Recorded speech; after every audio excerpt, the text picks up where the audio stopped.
Hope is the thing with feathers that perches in the soul.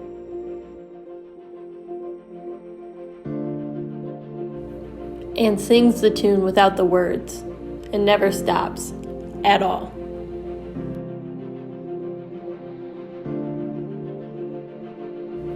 And sweetest in the gale is heard, and sore must be the storm. That could abash the little bird that kept so many warm.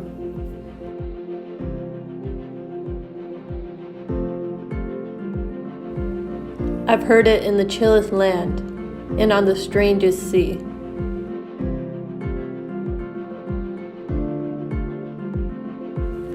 Yet never, in extremity, it asked a crumb of me.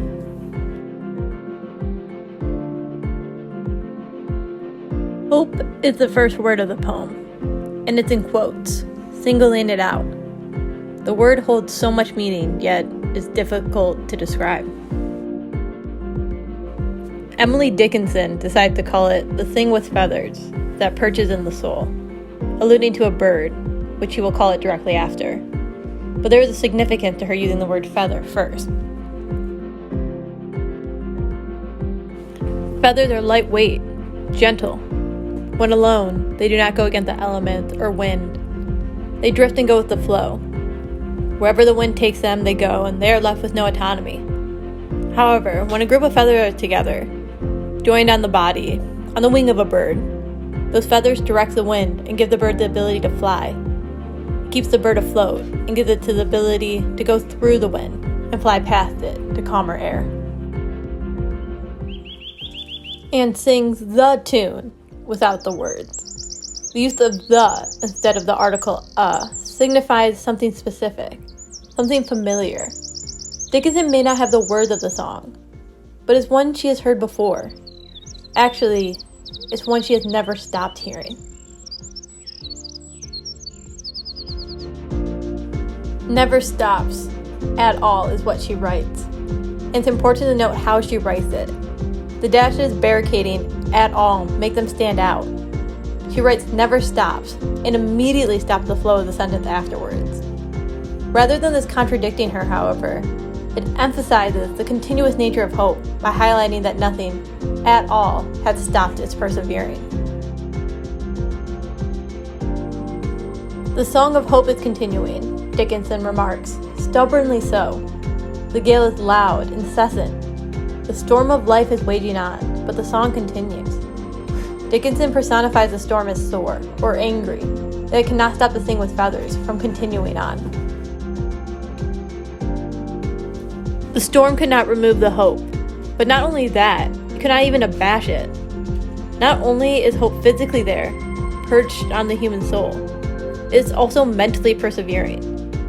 One would think time and time again, after encountering hardship after hardship, the idea of hope would seem foolish, silly, or even childish. But the bird sings otherwise. It does not feel like it should be ashamed for continuing its song. It's consistent, and it is comfortable. Dickinson calls it warm. The idea of warmth has always meant comfort, and for many, it also meant home. The light at the end of a tunnel, a fire during a cold night. Hope gives a feeling you can take a deep breath and relax for a minute.